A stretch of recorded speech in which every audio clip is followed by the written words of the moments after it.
Big poster মুক্তি পাওয়ার পর, release হওয়ার পর, মুক্তি ঠিক বলা যায় না, রিলিজ হওয়ার পরই আমাদের মুখোমুখি পরিচালক স্বয়ং। কেমন একটা অনুভূতি বলো? এরকম তো প্রথম বাংলা ছবির ক্ষেত্রে, এবং বাংলা ছবি বলে না, যে কোনো ছবির ক্ষেত্রে প্রচার একটা বড় ব্যাপার, এবং সেখানে প্রচারে নানা রকম টিক্স, এটা একটা প্লাস পয়েন্ট হিসেবেও কাজ করে। এখন খুব দরকার, মানে এটা তো সত্যি কথা যে আমাদের ছবিটা তো একটাই রিলিজ নয়, ক্রিসমাসে হিন্দি ছবি থাকবে, একটা বরুণ ধাওয়ানের ছবি আছে, তার সাথে আমাদের বাংলা দেবের ছবি আছে, রাজ চক্রবর্তীর একটা ছবি আছে। সেখানে আমার ছবি লোকে কেন দেখবে? ছবি ভালো কি খারাপ তাতে ঢুকছি না, কিন্তু ছবিটাকে তো অডিয়েন্সকে টেনে আনতে হবে। তার জন্য এই পোস্টার দিয়ে আমাদের ক্যাম্পেইন শুরু হলো। খুব বড় পোস্টার, সবচেয়ে বড় কিনা জানি না, তবে খুবই বড় পোস্টার। এবং এই পোস্টারটা সিটি সেন্টার 1 সল্টলেকের বাইরে থাকবে ডিসেম্বর, পুরো ডিসেম্বরটা থাকবে। ওই ছবি চলে, জানুয়ারিতেও থাকবে। তো এটা ফার্স্ট স্টেপ। এরকম আরও অনেক আমরা নতুন নতুন জিনিস প্ল্যান করেছি যেটা ছবির সাথে যুক্ত। মিউজিক ভিডিওস আসবে, ট্রেলার আসবে, ইন্টারেস্টিং ফ্যান মিটস হবে। কেননা আমাদের যে ছবিতে 4 জন আছে, প্রত্যেকের একটা আলাদা ফ্যান ফলোয়িং আছে। টোটার আলাদা ফ্যান ফলোয়িং আছে, শান্তনু মহেশ্বরীর আলাদা ফ্যান ফলোয়িং আছে, বাংলাদেশের অপূর্বর আলাদা ফ্যান ফলোয়িং আছে, অনির্বাণদা একেনবাবুর আলাদা ফ্যান ফলোয়িং আছে। তো সেই দিক থেকে আমরা ফ্যান মিটসও প্ল্যান করেছি, অনেক কিছু করব। আশা করি অডিয়েন্সদের মনে হবে একবার ছবিটা দেখে আসি। দেখো, বলিউডে পুলিশ কেন্দ্রিক ছবি অনেক হয়, কিন্তু আমাদের টলিউডে কিন্তু পুলিশ কেন্দ্রিক ছবি সেভাবে হয় না, এবং পুলিশ কেন্দ্রিক ছবি হলে সেখানে কেস সলভের দিকে চলে যায়। তাদের যে ব্যক্তি পুলিশ এবং তাদের যে একটা জীবন আছে, তাদেরও একটা ওঠাপড়া আছে, সেটার ক্ষেত্রে কিন্তু এক্ষেত্রে আমার মনে হয়, খুব ভুল না করলে এটা বোধহয় প্রথম। মানে খুব খুশি যে তুমি এই প্রশ্নটা করলে। ইউজুয়ালি এই দিকটা কেউ ভাবে না। এদের জীবন, পার্সোনাল লাইফটা আর প্রফেশনাল লাইফটা আলাদা থাকে, কিন্তু কোথাও গিয়ে বিকজ ওই কেস সলভিংয়ের এত প্রেশার, কোথাও গিয়ে সেটা পার্সোনাল লাইফে তার হয়, ইনফ্লুয়েন্স হয়।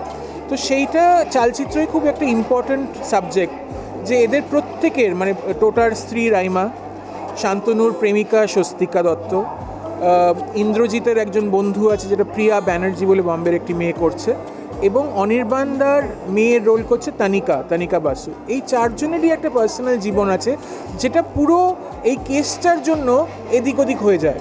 কিছু কেসের সাথে ডিরেক্ট সূত্র আছে, আবার কিছু একটু ইনডিরেক্টলি। তো সেইটা আমার মনে হয় নতুন একটা গল্প বলা।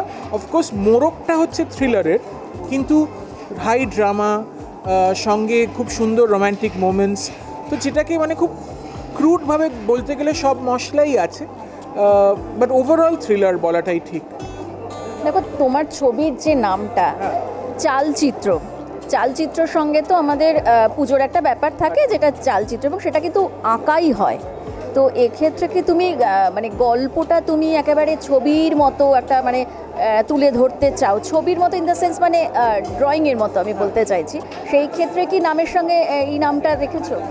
না, আমি টিজারটা অলরেডি বেরিয়ে গেছে। তো টিজারে তুমি দেখবে একদম শেষে একটা মেয়েকে একটা চালচিত্রর মতো মেরে টাঙিয়ে দেওয়া হয়েছে। তো ওইটা একটা ছবির খুব বড় প্লট, তো সেইখান থেকে নামটা খুব প্রযোজ্য।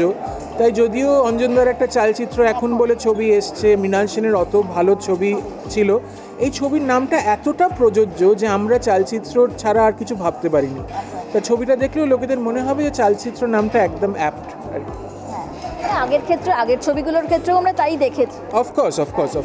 এবং অঞ্জনদার ছবিটার ওই নাম রাখার কারণ হচ্ছে উনি মৃণাল সেনের ছবির এক রকমের একটা সিকুয়েল কাম রিমেক মানে বলতেই পারো একটা। তো সেই দিক থেকে আমাদের কারণ হচ্ছে ছবিটার সাথে একদম ডিরেক্ট লিঙ্ক আছে, মানে এই খুনগুলোর সাথে দুর্গাপুজো এবং চালচিত্রের একটা লিঙ্ক আছে, যেটা ট্রেলারে আরেকটু বেরোবে। তো নামটা খুবই প্রযোজ্য। এবং তুমি ধরো টোটাদা রয়েছে, অনির্বাণদা রয়েছেন, এদেরকে এবং শান্তনু এবং ইন্দ্রজিৎকে রেখেই বলছি, এদেরকে আমরা যেভাবে পেতে অভ্যস্ত, কিন্তু সেদিক থেকে অপূর্ব একটু ওর ক্ষেত্রে একটু লার্জার দ্যান লাইফ, ওর ক্ষেত্রে ব্যাপারটা অনেক ক্ষেত্রে। তা তুমি কি অপূর্বকে কি খুব ইন্টেনশনালি তুমি এটা ইউজ করেছো? অপূর্বকে যখন আমরা কাস্ট করার ভাবি, আমার যে producer mister Hasan, friends communication, হ্যাঁ, না আমি বলছি গল্পটা, তুমি একদম ঠিকই ধরেছো। তো আমার হাসানদা, আমার যে প্রডিউসার, উনি সাজেস্ট করেন যে তুমি অপূর্বর কথা একবার ভাবতে পারো। উনি স্ক্রিপ্টটা পড়ে আমায় বলেছিলেন যে তুমি যে এই যে চরিত্রটা ভেবেছো এটা অপূর্বর কথা ভাবতে পারো। আমি তখন অপূর্বর ঈদের যে নাটক ইউটিউবে আমি সব দেখা শুরু করি। নাটকের ক্ষেত্রেই অপূর্ব বেশি ফেমাস। এবার নাটকগুলো দেখে আমি একটা বুঝলাম অপূর্বর একটা অভিনয়ের মধ্যে একটা লার্জার দ্যান লাইফ ফ্লেয়ার আছে, মানে একটা নাটকীয়তা আছে। তো আমি ভাবলাম কি করে এইটাকে ইউজ করতে পারা যায়, তাই জন্য ওর চরিত্রটার মধ্যেও একটা ওই লার্জার দ্যান লাইফ ব্যাপার আছে। ট্রেলারে সেটা আরও বুঝতে পারা যায়, মানে এরা চারজনই খুব রিয়েল আর কি। চারজনই খুব রিয়েল, কিন্তু এই একটুখানি নাটকীয়, একটু লার্জার দ্যান লাইফ এর চরিত্রটা, এবং এর সাথে এই কেসটার ভীষণ একটা ডিরেক্ট যোগসূত্র আছে। এই খুনি কিনা বা এই খুনিকে ধরিয়ে দেবে কিনা এটা তো ছবিতে, এটা আমি বলে দিতে পারি না। কিন্তু অপূর্বকে সঙ্গে কাজ করে অপূর্বর অভিনয় স্টাইল, অপূর্বর ভীষণ ভাল লেগেছে আমার। আশা করি ইন্ডিয়া বাংলাদেশে যে কনস্ট্যান্ট একটা না কিছু এর পলিটিক্যাল ট্রাবল হচ্ছে এগুলো সরে যায় এবং চঞ্চল, মোশাররফ করিম, এদের মতো অভিনেতার সাথে আমরা কাজ করতে পারি, আমাদের অভিনেতার সাথে ওরা কাজ করতে পারে, এই জিনিসটা যেন হতেই থাকে। এটা ভীষণ ভালো একটা ক্রস কান্ট্রি এই যে এক্সচেঞ্জ, ভীষণ ভালো। আমার অ্যাটলিস্ট পার্সোনালি অপূর্বর সাথে কাজ করে ভীষণ ভালো লেগেছে। এবং অপূর্ব এবং টোটার সিনগুলো এবং অপূর্ব এবং শান্তনুর সিনগুলো, এগুলো ছবির একটা বিশাল হাইলাইট, তো লোকেরা খুব এনজয় করবে। এবং এক্ষেত্রে শান্তনু তোমার আগের ছবিটাতেও অভিনয় করেছে, এবং এক্ষেত্রে তুমি এটাও কি শান্তনুকে খুব সতর্কভাবেই ব্যবহার করা? ওই যে শান্তনুর সঙ্গে অনেকটা সময় কাটানোর পর আমি ওর কি প্লাস পয়েন্ট, ওর কি মাইনাস পয়েন্ট, ওকে কিভাবে ইউজ করা যায় এটা মাথায় ছিল। তো ওর মধ্যে একটা সুন্দর বয়ে সুলভ ব্যাপার আছে। সো টোটা is the man, very simple. তো ওকে যখন একটা জায়গায় খুব সুন্দর স্বস্তিকার বাবা মা বলে যে তোমাদের পুলিশের চাকরিটা ভীষণ ডেঞ্জারাস, চাকরিটা ছেড়ে দাও, আমার মেয়েকে যদি বিয়ে করতে হয়, ও তখন ওই খুব সুন্দর একটা ওর মনোলগ আছে যে বলে যে আমি তো এই দেশটাকে সার্ভ করার জন্য পুলিশের কাজ করছি, তাই আমি চেঞ্জ হব না, আপনারা ভাবুন আপনার মেয়েকে আমার সাথে বিয়ে দেবেন কিনা। তো ওই সিম্পলিসিটি আর অনেস্টিটা আমি ইউজ করার চেষ্টা করেছি।